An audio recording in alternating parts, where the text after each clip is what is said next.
अथ श्री एकदन्तगणेशस्तोत्रम्। मदासुरं सुशान्तं वै दृष्ट्वा विष्णुमुखासुराः भृग्वादयश्च मुनया एकदन्तं समाययुः। प्रणम्य तं प्रपूज्यादौ पुनस्तं नेमुरादरात्। तुष्टुवरहर्षसंयुक्ता एकदन्तं गणेश्वरम्। देवर्षय ऊचुः सदात्मरूपं सकलादिभूतम् अमायिनं सोऽहमचिन्त्य बोधम् अनादिमध्यान्तविहीनमेकं तमेकदन्तं शरणं व्रजामः। अनन्तचिद्रोपमयं गणेशं ह्यभेदभेदादिविहीनमाद्यं हृदि प्रकाशस्य धरं स्वधीस्थं तमेकदन्तं शरणं व्रजामः। विश्वादिभूतं हृदि योगिनां वै प्रत्यक्षरूपेण विभान्तमेकं सदा निरालम्बसमाधिगम्यं तमेकदन्तं शरणं व्रजामः। स्वबिम्बभावेन विलासयुक्तं बिन्दुस्वरूपारचिता स्वमाया तस्यां स्ववीर्यं प्रददाति यो वै तमेकदन्तं शरणं व्रजामः। त्वदीयवीर्येण समर्थभूता माया तया संरचितं च विश्वं नादात्मकं ह्यात्मतया प्रतीतं तमेकदन्तं शरणं व्रजामः। त्वदीयसत्ताधरमेकदन्तं गणेशमेकं त्रयबोधितारं सेवन्त आपुस्तमजं त्रिसंस्थास् तमेकदन्तं शरणं व्रजामः। ततस्त्वया प्रेरित एव नादस्तेनेदमेवं रचितं जगद्वै आनन्दरूपं समभावसंस्थं तमेकदन्तं शरणं व्रजामः। तदेव विश्वं कृपया तवैव सम्भूतमाद्यं तमसा विभातम् अनेकरूपं ह्यजमेकभूतं तमेकदन्तं शरणं व्रजामः। ततस्त्वया प्रेरितमेव तेन सृष्टं सुसूक्ष्मं जगदेकसंस्थं सत्त्वात्मकं श्वेतमनन्तमाद्यं तमेकदन्तं शरणं व्रजामः। तदेव स्वप्नं तपसा गणेशं संसिद्धिरूपं विविधं बभूव सदेकरूपं कृपया तवापि तमेकदन्तं शरणं व्रजामः। सम्प्रेरितं तच्च त्वया हृदिस्थं त्वया सुसृष्टं जगदंशरूपं तेनैव जाग्रन्मयमप्रमेयं तमेकदन्तं शरणं व्रजामः। जाग्रस्वरूपं रजसा विभातं विलोकितं तत्कृपया यदैव तदा विभिन्नं भवदेकरूपं तमेकदन्तं शरणं व्रजामः। एवं च सृष्ट्वा प्रकृतिस्वभावात् तदन्तरे त्वं च विभासि नित्यं बुद्धिप्रदाता गणनाथ एकस्तमेकदन्तं शरणं व्रजामः। त्वदाज्ञया भान्ति ग्रहाश्च सर्वे नक्षत्ररूपाणि विभान्ति खेवै आधारहीनानि त्वया धृतानि तमेकदन्तं शरणं व्रजामः। त्वदाज्ञया सृष्टिकरो विधाता त्वदाज्ञया पालक एव विष्णुः त्वदाज्ञया संहरको हरोऽपि तमेकदन्तं शरणं व्रजामः। यदाज्ञया भूर्जलमध्यसंस्था यदाज्ञयापः प्रवहन्ति नद्यः सीमां सदा रक्षति वै समुद्रस्तमेकदन्तं शरणं व्रजामः। यदाज्ञया देवगणो दिविस्थो ददाति वै कर्मफलानि नित्यं यदाज्ञया शैलगणो चलो वै तमेकदन्तं शरणं व्रजामः। यदाज्ञया शेष इलाधरो वै यदाज्ञया मोहप्रदश्च कामः यदाज्ञया कालधरोर्यमा च तमेकदन्तं शरणं व्रजामः। यदाज्ञया वाति विभाति वायुर्यदाज्ञयाग्निर्जठरादिसंस्थः यदाज्ञया वै सचराचरं च तमेकदन्तं शरणं व्रजामः। सर्वान्तरे संस्थितमेकगूढं यदाज्ञया सर्वमिदं विभाति अनन्तरूपं हृदि बोधकं वै तमेकदन्तं शरणं व्रजामः। यं योगिनो योगबलेन साध्यं कुर्वन्ति तं कः स्तवनेन स्तौति। अतः प्रणामेन सुसिद्धिदोस्तु तमेकदन्तं शरणं व्रजामः। गृत्समद उवाच एवं स्तुत्वा च प्रह्लाद देवाः समुनयश्च वै तूष्णीं भावं प्रपद्यैव ननृतुर्हर्षसंयुताः। स तानुवाच प्रीतात्मा ह्येकदन्तः स्तवेन वै जगाद तान् महाभागान् देवर्षीन् भक्तवत्सलः। एकदन्त उवाच प्रसन्नोऽस्मि च स्तोत्रेण सुराः सर्षिगणः किल वृणोद्धं वरदोऽहं वो दास्यामि मनसीप्सितं भवत्कृतं मदीयं वै स्तोत्रं प्रीतिप्रदं मम भविष्यति न सन्देहः सर्वसिद्धिप्रदायकं यं यमिच्छति तं तं वै दास्यामि स्तोत्रपाठतः पुत्रपौत्रादिकं सर्वं लभते धनधान्यकं गजाश्वादिकमत्यन्तं राज्यभोगं लभेत् ध्रुवं भुक्तिं मुक्तिं च योगं वै लभते शान्तिदायकं मारणोच्चाटनादीनि राज्यबन्धादिकं च यत् पठतां शृण्वतां नृणां भवेच्च बन्धहीनता। एकविंशतिवारं च श्लोकाश्च वैकविंशतिं पठते नित्यमेवं च दिनानि त्वेकविंशतिं न तस्य दुर्लभं किञ्चित् त्रिषु लोकेषु वै भवेत्। असाध्यं साधयेन्मर्त्यः सर्वत्र विजयी भवेत्। नित्यं यः पठते स्तोत्रं ब्रह्मभूतः स वै नरः तस्य दर्शनतः सर्वे देवाः पूता भवन्ति वै। एवं तस्य वचः श्रुत्वा प्रहृष्टा देवतर्षयः ऊचुः करपुटाः सर्वे भक्तियुक्ता गजाननं। देवर्षय ऊचुः सदात्मरूपं सकलादिभूतम् अमायिनं सोऽहमचिन्त्य बोधम् अनादिमध्यान्तविहीनमेकं तमेकदन्तं शरणं व्रजामः। अनन्तचिद्रोपमयं गणेशं ह्यभेदभेदादिविहीनमाद्यं हृदि प्रकाशस्य धरं स्वधीस्थं तमेकदन्तं शरणं व्रजामः। विश्वादिभूतं हृदि योगिनां वै प्रत्यक्षरूपेण विभान्तमेकं सदा निरालम्बसमाधिगम्यं तमेकदन्तं शरणं व्रजामः। स्वबिम्बभावेन विलासयुक्तं बिन्दुस्वरूपा रचिता स्वमाया तस्यां स्ववीर्यं प्रददाति यो वै तमेकदन्तं शरणं व्रजामः। त्वदीयवीर्येण समर्थभूता मायातया संरचितं च विश्वं नादात्मकं ह्यात्मतया प्रतीतं तमेकदन्तं शरणं व्रजामः। त्वदीयसत्ताधरमेकदन्तं गणेशमेकं त्रयबोधितारं सेवन्त आपुस्तमजं त्रिसंस्थास्तमेकदन्तं शरणं व्रजामः। ततस्त्वया प्रेरित एव नादस्तेनेदमेवं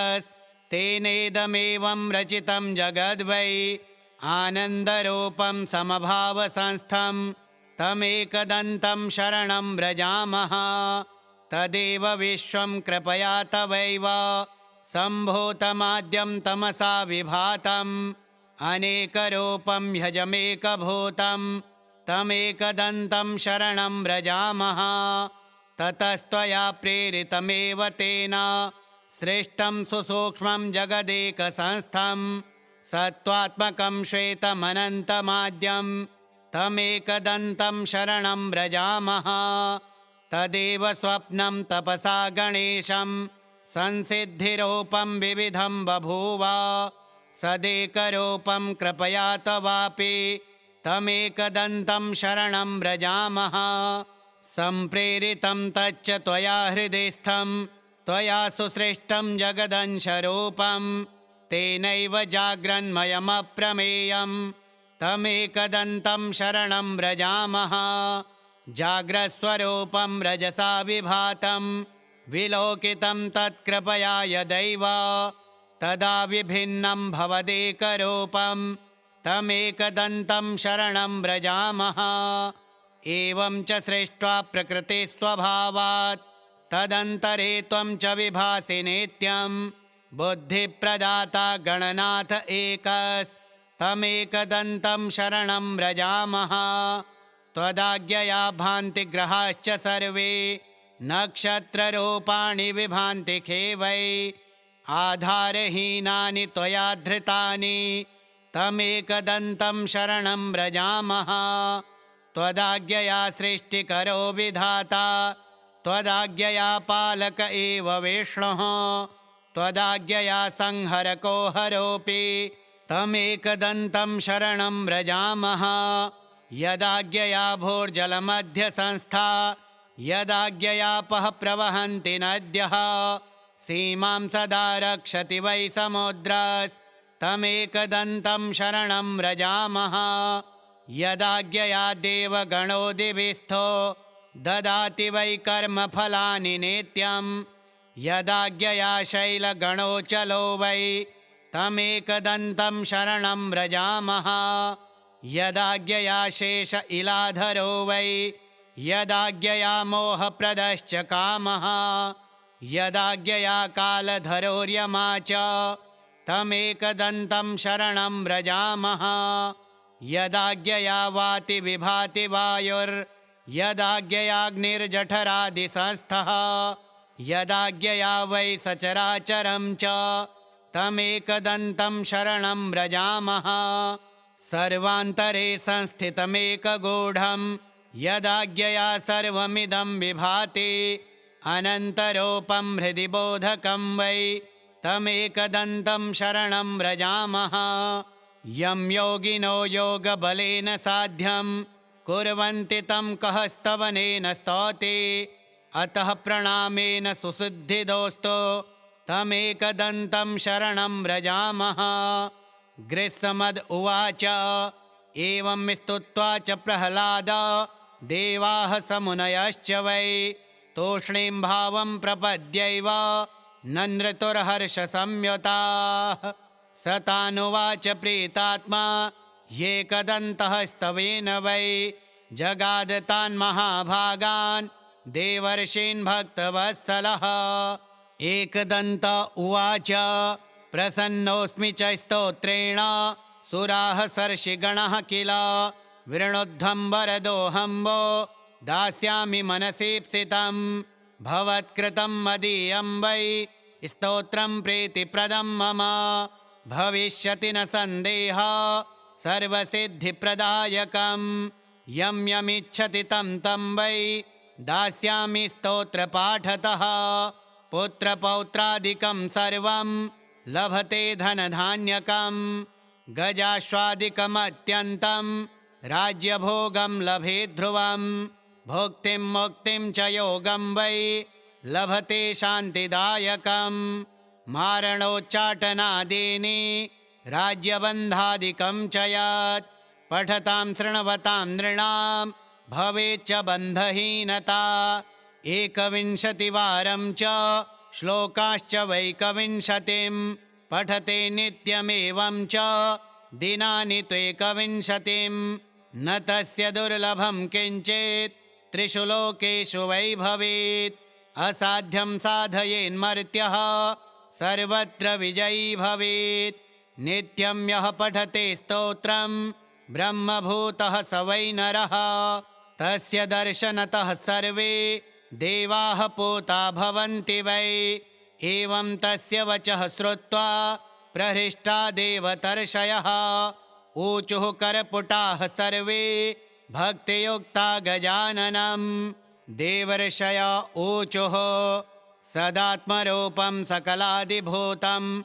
अमायिनं सोऽहमचिन्त्य बोधम् अनादिमध्यान्तविहीनमेकं तमेकदन्तं शरणं व्रजामः अनन्तचिद्रोपमयं गणेशं ह्यभेदभेदादिविहीनमाद्यं हृदि प्रकाशस्य धरं स्वधीस्थं तमेकदन्तं शरणं व्रजामः विश्वादिभूतं हृदि योगिनां वै प्रत्यक्षरूपेण विभान्तमेकं सदा निरालम्बसमाधिगम्यं तमेकदन्तं शरणं व्रजामः स्वबिम्बभावेन विलासयोक्तं बिन्दुस्वरूपा रचिता स्वमाया तस्यां स्ववीर्यं प्रददाति यो वै तमेकदन्तं शरणं व्रजामः त्वदीयवीर्येण समर्थभूता माया तया संरचितं च विश्वं नादात्मकं ह्यात्मतया प्रतीतं तमेकदन्तं शरणं व्रजामः त्वदीयसत्ताधरमेकदन्तं गणेशमेकं त्रयबोधितारं सेवन्त आपुस्तमजं त्रिसंस्थास्तमेकदन्तं शरणं व्रजामः ततस्त्वया प्रेरित एव नादस्तेनेदमेवं रचितं जगद्वै आनन्दरूपं समभावसंस्थं तमेकदन्तं शरणं व्रजामः तदेव विश्वं कृपया तवैव सम्भूतमाद्यं तमसा विभातम् अनेकरूपं ह्यजमेकभूतं तमेकदन्तं शरणं व्रजामः ततस्त्वया प्रेरितमेव तेन सृष्टं सुसूक्ष्मं जगदेकसंस्थं सत्त्वात्मकं श्वेतमनन्तमाद्यं तमेकदन्तं शरणं व्रजामः तदेव स्वप्नं तपसा गणेशं संसिद्धिरूपं विविधं बभूव सदेकरूपं कृपया तवापि तमेकदन्तं शरणं व्रजामः सम्प्रेरितं तच्च त्वया हृदिस्थं त्वया सुसृष्टं जगदंशरूपं तेनैव जाग्रन्मयमप्रमेयं तमेकदन्तं शरणं व्रजामः जाग्रस्वरूपं रजसा विभातं विलोकितं तत्कृपया यदैव तदा विभिन्नं भवदेकरूपं तमेकदन्तं शरणं व्रजामः एवं च सृष्ट्वा प्रकृतिस्वभावात् तदन्तरे त्वं च विभासि नित्यं बुद्धिप्रदाता गणनाथ एकस्तमेकदन्तं शरणं व्रजामः त्वदाज्ञया भान्ति ग्रहाश्च सर्वे नक्षत्ररूपाणि विभान्ति खेवै आधारहीनानि त्वया धृतानि तमेकदन्तं शरणं व्रजामः त्वदाज्ञया सृष्टिकरो विधाता त्वदाज्ञया पालक एव विष्णुः त्वदाज्ञया संहरको हरोऽपि तमेकदन्तं शरणं व्रजामः यदाज्ञया भूर्जलमध्यसंस्था यदाज्ञयापः प्रवहन्ति नद्यः सीमां सदा रक्षति वै समुद्रस्तमेकदन्तं शरणं व्रजामः यदाज्ञया देवगणो दिविस्थो ददाति वै कर्मफलानि नित्यं यदाज्ञया शैलगणो चलो वै तमेकदन्तं शरणं व्रजामः यदाज्ञया शेष इलाधरो वै यदाज्ञया मोहप्रदश्च कामः यदाज्ञया कालधरोर्यमा च तमेकदन्तं शरणं व्रजामः यदाज्ञया वाति विभाति वायुर्यदाज्ञयाग्निर्जठरादिसंस्थः यदाज्ञया वै सचराचरं च तमेकदन्तं शरणं व्रजामः सर्वान्तरे संस्थितमेकगूढं यदाज्ञया सर्वमिदं विभाति अनन्तरूपं हृदि बोधकं वै तमेकदन्तं शरणं व्रजामः यं योगिनो योगबलेन साध्यं कुर्वन्ति तं कः स्तवनेन स्तौति अतः प्रणामेन सुसिद्धिदोस्तो तमेकदन्तं शरणं व्रजामः।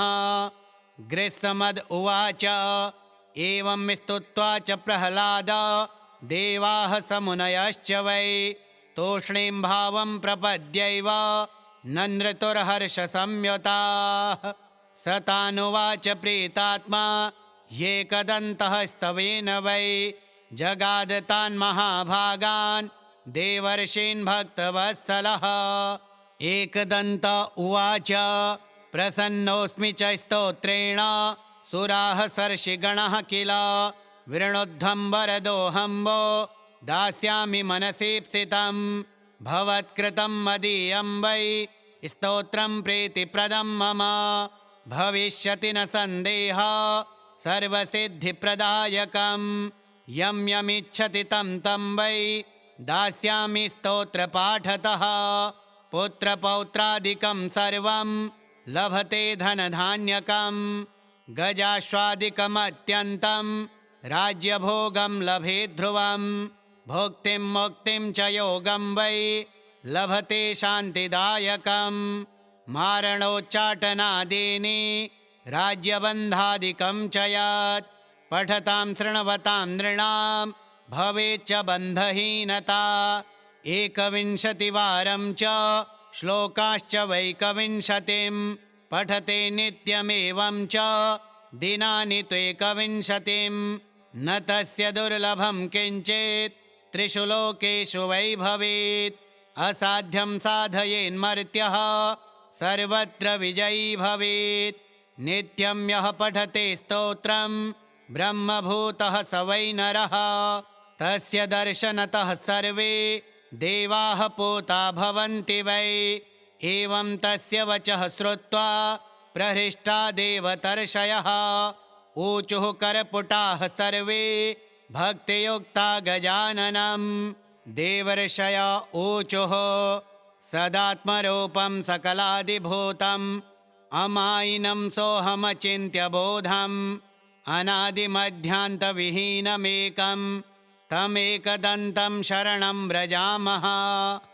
अनन्तचिद्रोपमयं गणेशं ह्यभेदभेदादिविहीनमाद्यं हृदि प्रकाशस्य धरं स्वधीस्थं तमेकदन्तं शरणं व्रजामः। विश्वादिभूतं हृदि योगिनां वै प्रत्यक्षरूपेण विभान्तमेकं सदा निरालम्बसमाधिगम्यं तमेकदन्तं शरणं व्रजामः। स्वबिम्बभावेन विलासयुक्तं बिन्दुस्वरूपा रचिता स्वमाया तस्यां स्ववीर्यं प्रददाति यो वै तमेकदन्तं शरणं व्रजामः। त्वदीयवीर्येण समर्थभूता मायातया संरचितं च विश्वं नादात्मकं ह्यात्मतया प्रतीतं तमेकदन्तं शरणं व्रजामः। त्वदीयसत्ताधरमेकदन्तं गणेशमेकं त्रयबोधितारं सेवन्त आपुस्तमजं त्रिसंस्थास्तमेकदन्तं शरणं व्रजामः।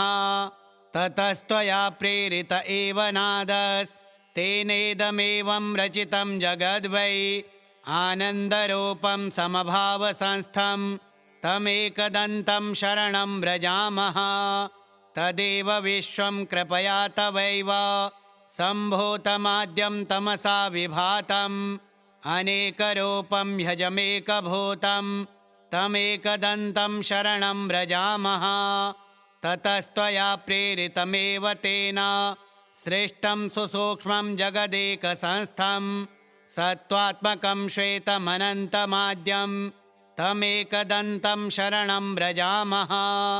तदेव स्वप्नं तपसा गणेशं संसिद्धिरूपं विविधं बभूव सदेकरूपं कृपया तवापि तमेकदन्तं शरणं व्रजामः। सम्प्रेरितं तच्च त्वया हृदिस्थं त्वया सुसृष्टं जगदंशरूपं तेनैव जाग्रन्मयमप्रमेयं तमेकदन्तं शरणं व्रजामः। जाग्रस्वरूपं रजसा विभातं विलोकितं तत्कृपया यदैव तदा विभिन्नं भवदेकरूपं तमेकदन्तं शरणं व्रजामः। एवं च सृष्ट्वा प्रकृतिस्वभावात् तदन्तरे त्वं च विभासि नित्यं। बुद्धिप्रदाता गणनाथ एकस्तमेकदन्तं शरणं व्रजामः। त्वदाज्ञया भान्ति ग्रहाश्च सर्वे नक्षत्ररूपाणि विभान्ति खेवै। आधारहीनानि त्वया धृतानि तमेकदन्तं शरणं व्रजामः। त्वदाज्ञया सृष्टिकरो विधाता त्वदाज्ञया पालक एव विष्णुः। त्वदाज्ञया संहरको हरोऽपि तमेकदन्तं शरणं व्रजामः। यदाज्ञया भूर्जलमध्यसंस्था यदाज्ञयापः प्रवहन्ति नद्यः।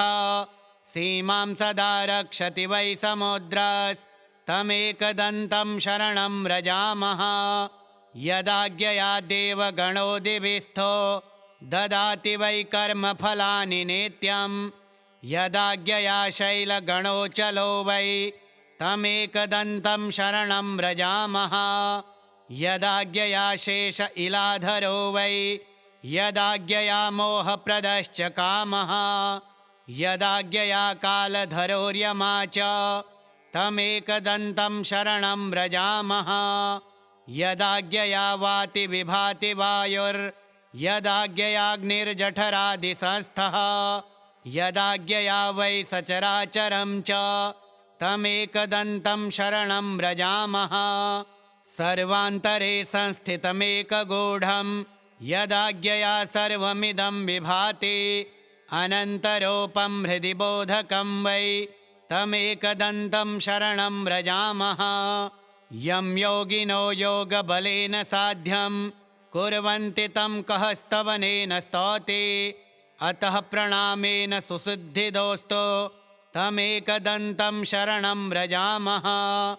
गृत्समद उवाच एवं स्तुत्वा च प्रह्लाद देवाः समुनयश्च वै तूष्णीं भावं प्रपद्यैव ननृतुर्हर्षसंयुताः।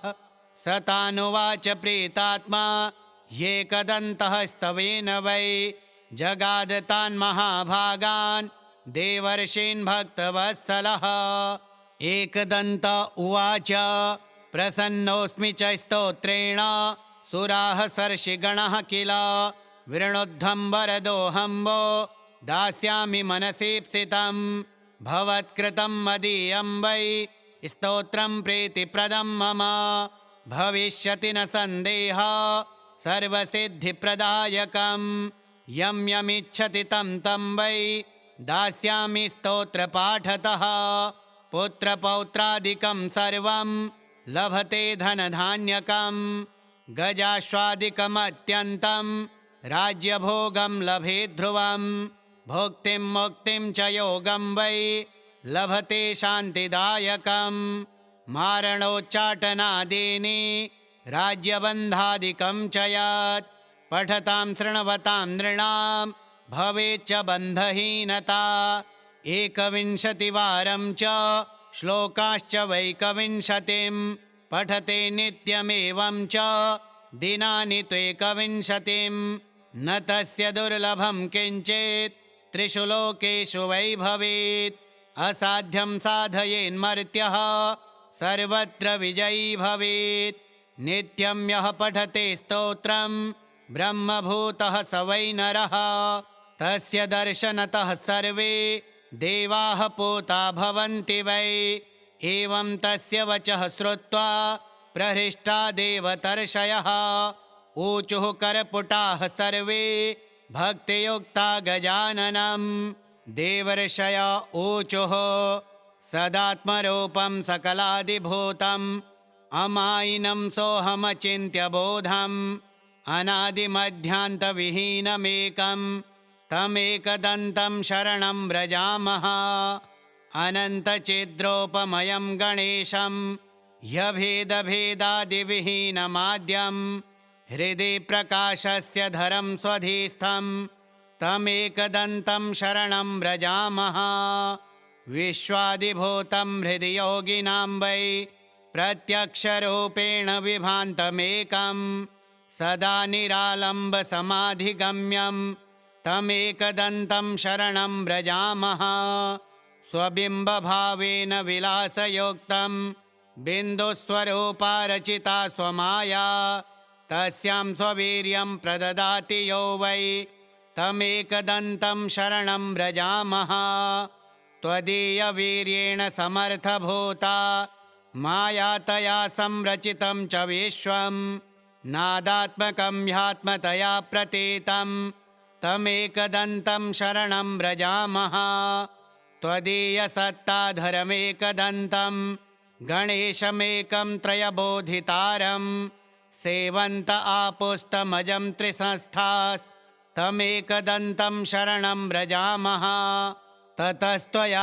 प्रेरित एव नादस्तेनेदमेवं रचितं जगद्वै आनन्दरूपं समभावसंस्थं तमेकदन्तं शरणं व्रजामः तदेव विश्वं कृपया तवैव सम्भूतमाद्यं तमसा विभातम् अनेकरूपं ह्यजमेकभूतं तमेकदन्तं शरणं व्रजामः ततस्त्वया प्रेरितमेव तेन सृष्टं सुसूक्ष्मं जगदेकसंस्थं सत्त्वात्मकं श्वेतमनन्तमाद्यं तमेकदन्तं शरणं व्रजामः तदेव स्वप्नं तपसा गणेशं संसिद्धिरूपं विविधं बभूव सदेकरूपं कृपया तवापि तमेकदन्तं शरणं व्रजामः सम्प्रेरितं तच्च त्वया हृदिस्थं त्वया सुसृष्टं जगदंशरूपं तेनैव जाग्रन्मयमप्रमेयं तमेकदन्तं शरणं व्रजामः जाग्रस्वरूपं रजसा विभातं विलोकितं तत्कृपया यदैव तदा विभिन्नं भवदेकरूपं तमेकदन्तं शरणं व्रजामः एवं च सृष्ट्वा प्रकृतिस्वभावात् तदन्तरे त्वं च विभासि नित्यं बुद्धिप्रदाता गणनाथ एकस्तमेकदन्तं शरणं व्रजामः त्वदाज्ञया भान्ति ग्रहाश्च सर्वे नक्षत्ररूपाणि विभान्ति खेवै आधारहीनानि त्वया धृतानि तमेकदन्तं शरणं व्रजामः त्वदाज्ञया सृष्टिकरो विधाता त्वदाज्ञया पालक एव विष्णुः त्वदाज्ञया संहरको हरोऽपि तमेकदन्तं शरणं व्रजामः यदाज्ञया भूर्जलमध्यसंस्था यदाज्ञयापः प्रवहन्ति नद्यः सीमां सदा रक्षति वै समुद्रस्तमेकदन्तं शरणं व्रजामः यदाज्ञया देवगणो दिविस्थो ददाति वै कर्मफलानि नित्यं यदाज्ञया शैलगणो चलो वै तमेकदन्तं शरणं व्रजामः यदाज्ञया शेष इलाधरो वै यदाज्ञया मोहप्रदश्च कामः यदाज्ञया कालधरोर्यमा च तमेकदन्तं शरणं व्रजामः यदाज्ञया वाति विभाति वायुर्यदाज्ञयाग्निर्जठरादिसंस्थः यदाज्ञया वै सचराचरं च तमेकदन्तं शरणं व्रजामः सर्वान्तरे संस्थितमेकगूढं यदाज्ञया सर्वमिदं विभाति अनन्तरूपं हृदि बोधकं वै तमेकदन्तं शरणं व्रजामः यं योगिनो योगबलेन साध्यं कुर्वन्ति तं कः स्तवनेन स्तौति अतः प्रणामेन सुसिद्धिदोस्तु तमेकदन्तं शरणं व्रजामः गृत्समद उवाच एवं स्तुत्वा च प्रह्लाद देवाः समुनयश्च वै तूष्णीं भावं प्रपद्यैव ननृतुर्हर्षसंयुताः स तानुवाच प्रीतात्मा ह्येकदन्तः स्तवेन वै जगादतान् महाभागान् देवर्षीन् भक्तवत्सलः एकदन्त उवाच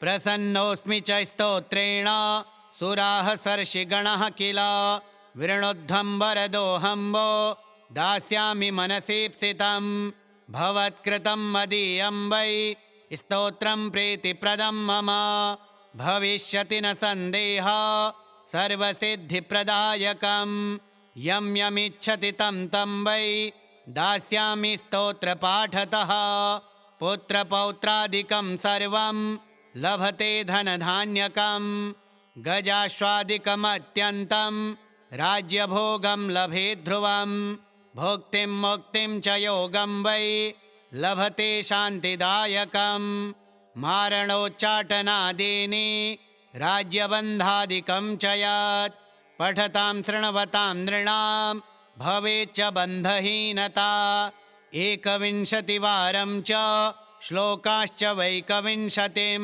पठते नित्यमेवं च दिनानि त्वेकविंशतिं न तस्य दुर्लभं किञ्चित् त्रिषु लोकेषु वै भवेत् असाध्यं साधयेन्मर्त्यः सर्वत्र विजयी भवेत् नित्यं यः पठते स्तोत्रं ब्रह्मभूतः स वै नरः तस्य दर्शनतः सर्वे देवाः पूता भवन्ति वै एवं तस्य वचः श्रुत्वा प्रहृष्टा देवतर्षयः ऊचुः करपुटाः सर्वे भक्तियुक्ता गजाननं देवर्षय ऊचुः सदात्मरूपं सकलादिभूतम् अमायिनं सोऽहमचिन्त्य बोधम् अनादिमध्यान्तविहीनमेकं तमेकदन्तं शरणं व्रजामः अनन्तचिद्रोपमयं गणेशं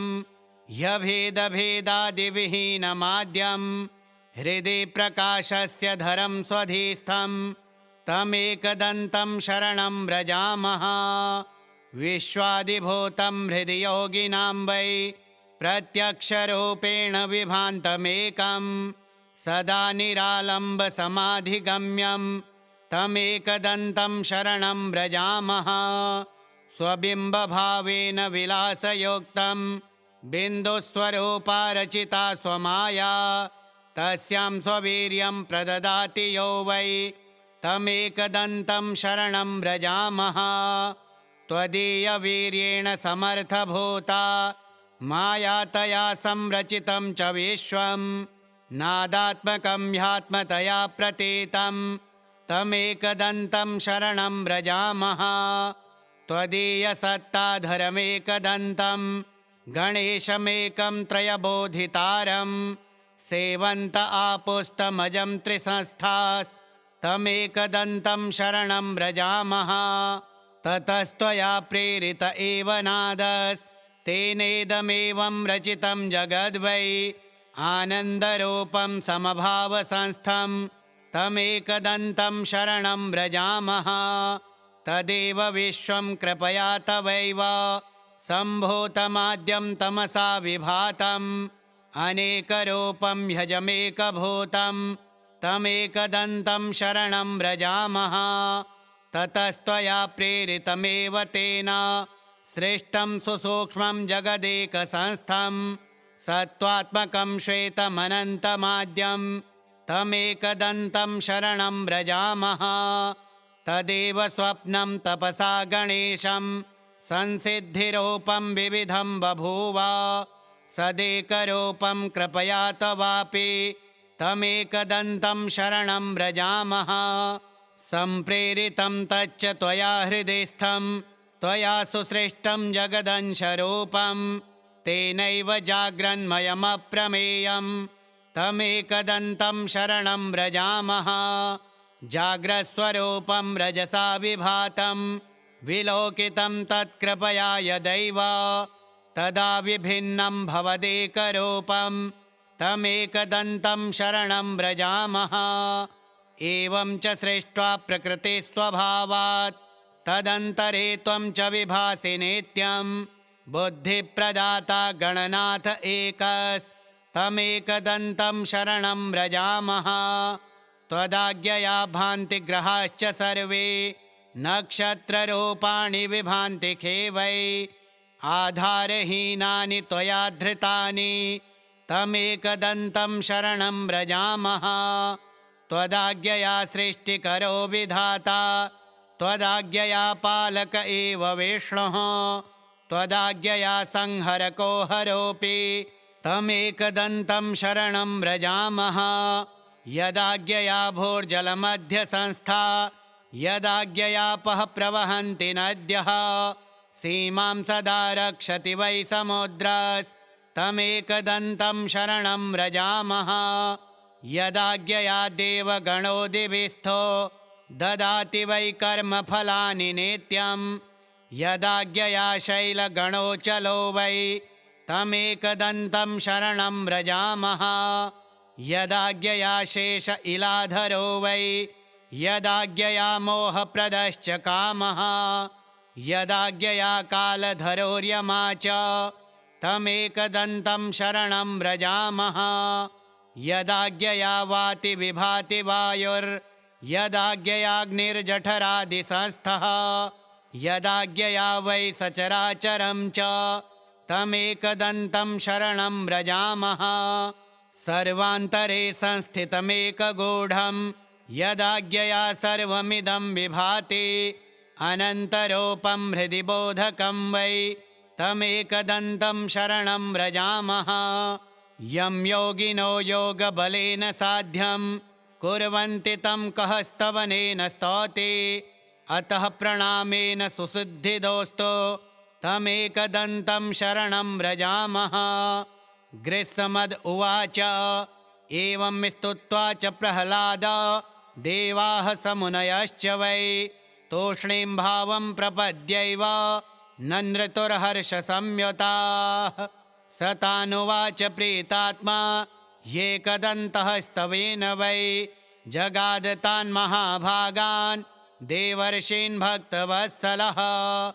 एकदन्त उवाच प्रसन्नोऽस्मि च स्तोत्रेण सुराः सर्षिगणः किल वृणोद्धं वरदोऽहं वो दास्यामि मनसीप्सितं भवत्कृतं मदीयं वै स्तोत्रं प्रीतिप्रदं मम भविष्यति न सन्देहः सर्वसिद्धिप्रदायकं यं यमिच्छति तं तं वै दास्यामि स्तोत्रपाठतः।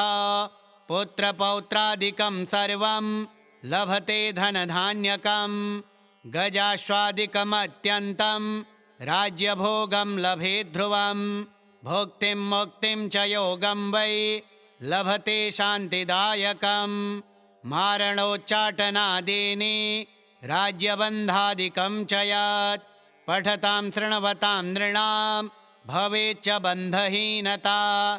एकविंशतिवारं च श्लोकाश्च वैकविंशतिं पठते नित्यमेवं च दिनानि त्वेकविंशतिं न तस्य दुर्लभं किञ्चित् त्रिषु लोकेषु वै भवेत्। असाध्यं साधयेन्मर्त्यः सर्वत्र विजयी भवेत्। नित्यं यः पठते स्तोत्रं ब्रह्मभूतः स वै नरः तस्य दर्शनतः सर्वे देवाः पूता भवन्ति वै। एवं तस्य वचः श्रुत्वा प्रहृष्टा देवतर्षयः ऊचुः करपुटाः सर्वे भक्तियुक्ता गजाननं। देवर्षय ऊचुः सदात्मरूपं सकलादिभूतम् अमायिनं सोऽहमचिन्त्य बोधम् अनादिमध्यान्तविहीनमेकं तमेकदन्तं शरणं व्रजामः। अनन्तचिद्रोपमयं गणेशं ह्यभेदभेदादिविहीनमाद्यं हृदि प्रकाशस्य धरं स्वधीस्थं तमेकदन्तं शरणं व्रजामः। विश्वादिभूतं हृदि योगिनां वै प्रत्यक्षरूपेण विभान्तमेकं सदा निरालम्बसमाधिगम्यं तमेकदन्तं शरणं व्रजामः। स्वबिम्बभावेन विलासयुक्तं बिन्दुस्वरूपा रचिता स्वमाया तस्यां स्ववीर्यं प्रददाति यो वै तमेकदन्तं शरणं व्रजामः। त्वदीयवीर्येण समर्थभूता मायातया संरचितं च विश्वं नादात्मकं ह्यात्मतया प्रतीतं तमेकदन्तं शरणं व्रजामः त्वदीयसत्ताधरमेकदन्तं गणेशमेकं त्रयबोधितारं सेवन्त आपुस्तमजं त्रिसंस्थास्तमेकदन्तं शरणं व्रजामः ततस्त्वया प्रेरित एव नादस्तेनेदमेवं रचितं जगद्वै आनन्दरूपं समभावसंस्थं तमेकदन्तं शरणं व्रजामः तदेव विश्वं कृपया तवैव सम्भूतमाद्यं तमसा विभातम् अनेकरूपं ह्यजमेकभूतं तमेकदन्तं शरणं व्रजामः ततस्त्वया प्रेरितमेव तेन सृष्टं सुसूक्ष्मं जगदेकसंस्थं सत्त्वात्मकं श्वेतमनन्तमाद्यं तमेकदन्तं शरणं व्रजामः तदेव स्वप्नं तपसा गणेशं संसिद्धिरूपं विविधं बभूव सदेकरूपं कृपया तवापि तमेकदन्तं शरणं व्रजामः सम्प्रेरितं तच्च त्वया हृदिस्थं त्वया सुसृष्टं जगदंशरूपं तेनैव जाग्रन्मयमप्रमेयं तमेकदन्तं शरणं व्रजामः जाग्रस्वरूपं रजसा विभातं विलोकितं तत्कृपया यदैव तदा विभिन्नं भवदेकरूपं तमेकदन्तं शरणं व्रजामः एवं च सृष्ट्वा प्रकृतिस्वभावात् तदन्तरे त्वं च विभासि नित्यं बुद्धिप्रदाता गणनाथ एकस्तमेकदन्तं शरणं व्रजामः त्वदाज्ञया भान्ति ग्रहाश्च सर्वे नक्षत्ररूपाणि विभान्ति खेवै आधारहीनानि त्वया धृतानि तमेकदन्तं शरणं व्रजामः त्वदाज्ञया सृष्टिकरो विधाता त्वदाज्ञया पालक एव विष्णुः त्वदाज्ञया संहरको हरोऽपि तमेकदन्तं शरणं व्रजामः यदाज्ञया भूर्जलमध्यसंस्था यदाज्ञयापः प्रवहन्ति नद्यः सीमां सदा रक्षति वै समुद्रस्तमेकदन्तं शरणं व्रजामः यदाज्ञया देवगणो दिविस्थो ददाति वै कर्मफलानि नित्यं यदाज्ञया शैलगणोऽचलो वै तमेकदन्तं शरणं व्रजामः यदाज्ञया शेष इलाधरो वै यदाज्ञया मोहप्रदश्च कामः यदाज्ञया कालधरोर्यमा च तमेकदन्तं शरणं व्रजामः यदाज्ञया वाति विभाति वायुर्यदाज्ञयाग्निर्जठरादिसंस्थः यदाज्ञया वै सचराचरं च तमेकदन्तं शरणं व्रजामः सर्वान्तरे संस्थितमेकगूढं यदाज्ञया सर्वमिदं विभाति अनन्तरूपं हृदि बोधकं वै तमेकदन्तं शरणं व्रजामः यं योगिनो योगबलेन साध्यं कुर्वन्ति तं कः स्तवनेन स्तौति अतः प्रणामेन सुसिद्धिदोस्तु तमेकदन्तं शरणं व्रजामः गृत्समद उवाच एवं स्तुत्वा च प्रह्लाद देवाः समुनयश्च वै तूष्णीं भावं प्रपद्यैव ननृतुर्हर्षसंयुताः स तानुवाच प्रीतात्मा ह्येकदन्तः स्तवेन वै जगादतान् महाभागान् देवर्षीन् भक्तवत्सलः एकदन्त उवाच प्रसन्नोऽस्मि च स्तोत्रेण सुराः सर्षिगणः किल वृणुद्धं वरदोऽहं वो दास्यामि मनसीप्सितं भवत्कृतं मदीयं वै स्तोत्रं प्रीतिप्रदं मम भविष्यति न सन्देहः सर्वसिद्धिप्रदायकं यं यमिच्छति तं तं वै दास्यामि स्तोत्रपाठतः पुत्रपौत्रादिकं सर्वं लभते धनधान्यकं गजाश्वादिकमत्यन्तं राज्यभोगं लभे ध्रुवं भुक्तिं मुक्तिं च योगं वै लभते शान्तिदायकं मारणोच्चाटनादीनि राज्यबन्धादिकं च यत् पठतां शृण्वतां नृणां भवेच्च बन्धहीनता एकविंशतिवारं च श्लोकाश्च वैकविंशतिं पठते नित्यमेवं च दिनानि त्वेकविंशतिं न तस्य दुर्लभं किञ्चित् त्रिषु लोकेषु वै भवेत् असाध्यं साधयेन्मर्त्यः सर्वत्र विजयी भवेत् नित्यं यः पठते स्तोत्रं ब्रह्मभूतः स वै नरः तस्य दर्शनतः सर्वे देवाः पूता भवन्ति वै एवं तस्य वचः श्रुत्वा प्रहृष्टा देवतर्षयः ऊचुः करपुटाः सर्वे भक्तियुक्ता गजाननं श्री एकदन्तस्तोत्रं श्रीगणेशार्पणमस्तु। ॐ श्री एकदन्ताय नमः। अथ श्रीबुधस्तोत्रं विनियोगः।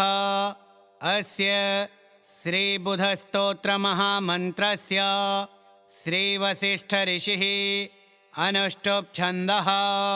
बुधो देवता बुधप्रीत्यर्थे जपे विनियोगः।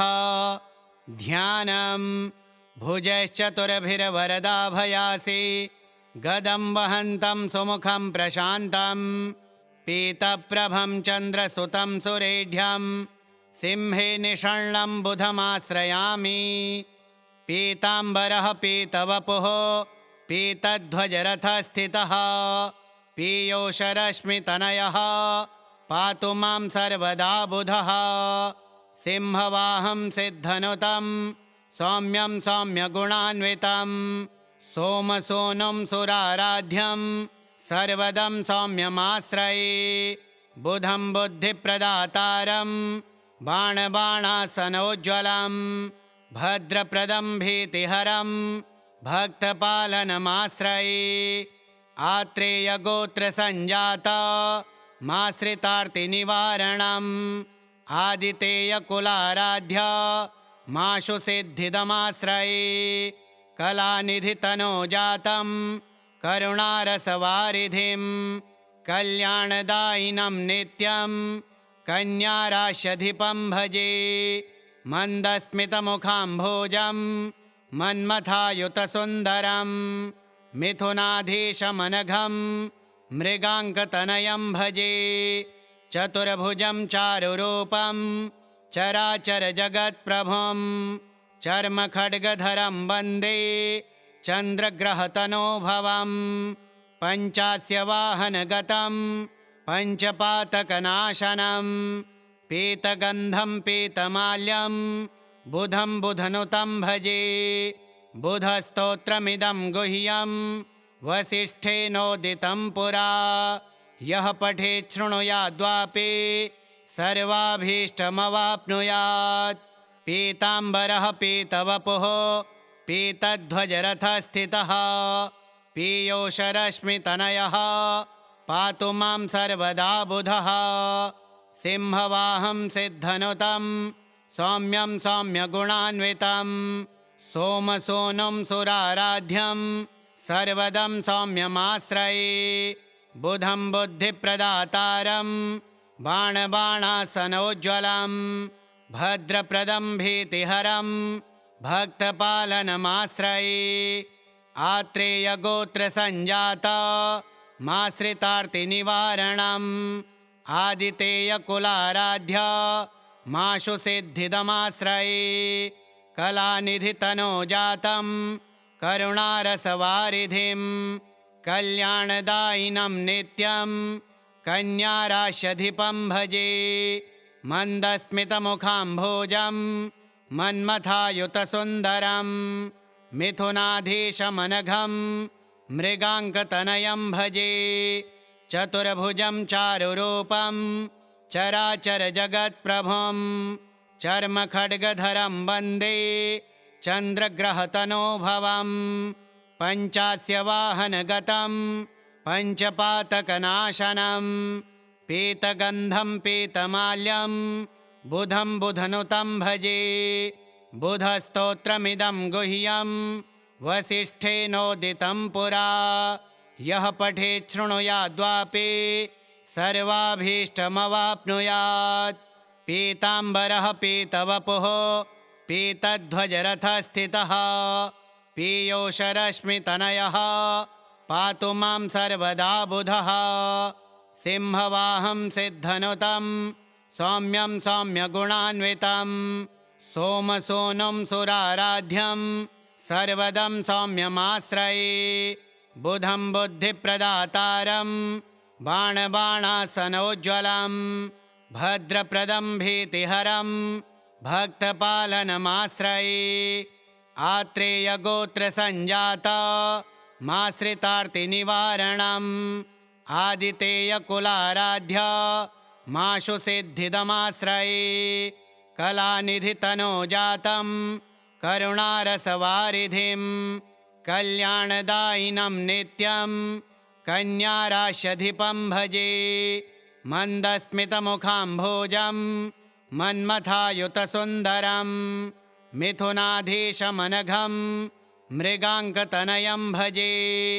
चतुर्भुजं चारुरूपं चराचरजगत्प्रभुं चर्मखड्गधरं वन्दे चन्द्रग्रहतनोभवं पञ्चास्य वाहनगतं पञ्चपातकनाशनं पीतगन्धं पीतमाल्यं बुधं बुधनुतं भजे।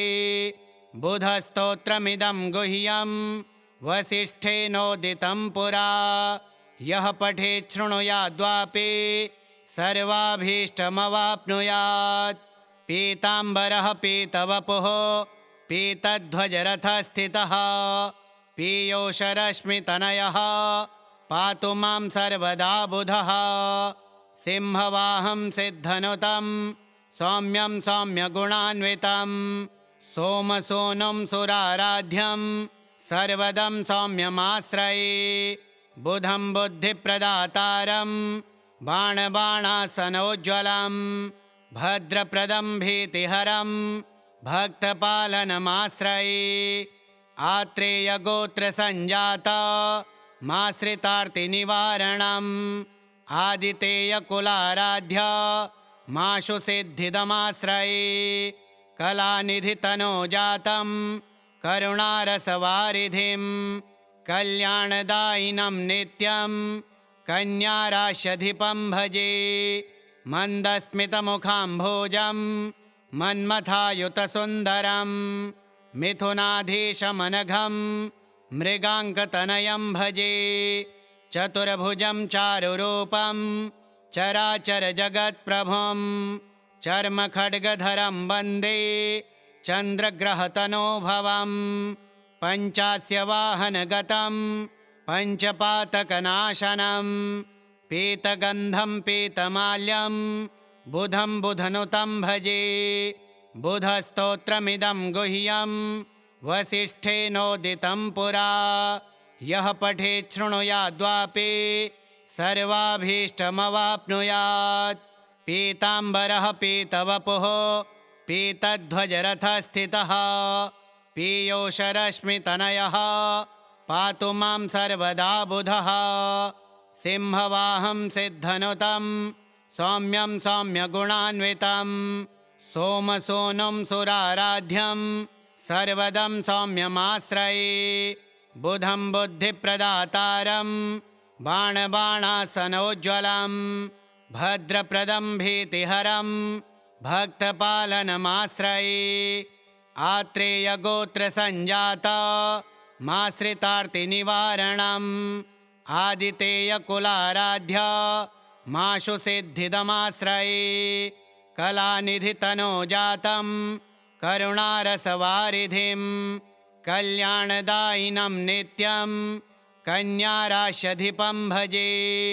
मन्दस्मितमुखाम्भोजं मन्मथायुतसुन्दरं मिथुनाधीशमनघं मृगाङ्कतनयं भजे। चतुर्भुजं चारुरूपं चराचरजगत्प्रभुं चर्मखड्गधरं वन्दे चन्द्रग्रहतनोभवं पञ्चास्य वाहनगतं पञ्चपातकनाशनं पीतगन्धं पीतमाल्यं बुधं बुधनुतं भजे।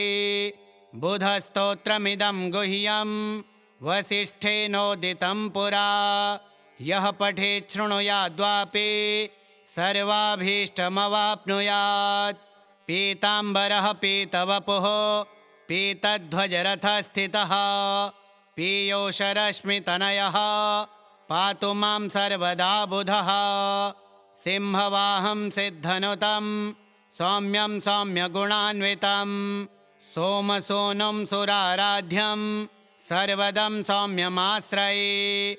बुधं बुद्धिप्रदातारं बाणबाणासनोज्ज्वलं भद्रप्रदं भीतिहरं भक्तपालनमाश्रये। आत्रेयगोत्रसञ्जाता माश्रितार्तिनिवारणम् आदितेयकुलाराध्य माशु सिद्धिदमाश्रये। कलानिधितनोजातं करुणारसवारिधिं कल्याणदायिनं नित्यं कन्याराश्यधिपं भजे।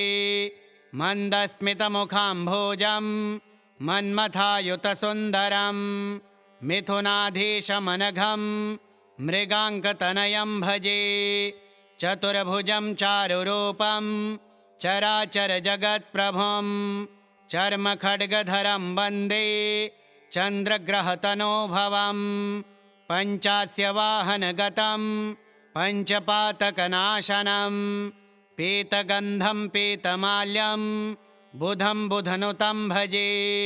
बुधस्तोत्रमिदं गुह्यं वसिष्ठेनोदितं पुरा यः पठेत् शृणुयाद्वापि सर्वाभीष्टमवाप्नुयात्।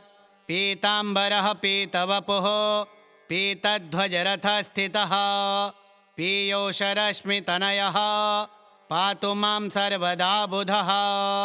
सिंहवाहं सिद्धनुतं सौम्यं सौम्यगुणान्वितं सोमसूनुं सुराराध्यं सर्वदं सौम्यमाश्रये। बुधं बुद्धिप्रदातारं बाणबाणासनोज्ज्वलं भद्रप्रदं भीतिहरं भक्तपालनमाश्रये। आत्रेयगोत्रसञ्जाता माश्रितार्तिनिवारणम् आदितेयकुलाराध्य माशु सिद्धिदमाश्रये। कलानिधितनोजातं करुणारसवारिधिं कल्याणदायिनं नित्यं कन्याराश्यधिपं भजे। मन्दस्मितमुखाम्भोजं मन्मथायुतसुन्दरं मिथुनाधीशमनघं मृगाङ्कतनयं भजे।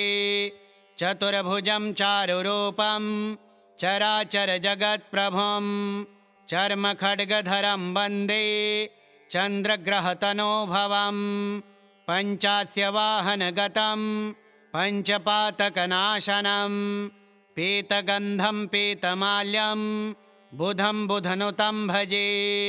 बुधस्तोत्रमिदं गुह्यं वसिष्ठेनोदितं पुरा यः पठेत् शृणुयाद्वापि सर्वाभीष्टमवाप्नुयात्। श्रीबुधस्तोत्रं श्रीबुधार्पणमस्तु। ॐ श्रीबुधाय नमः।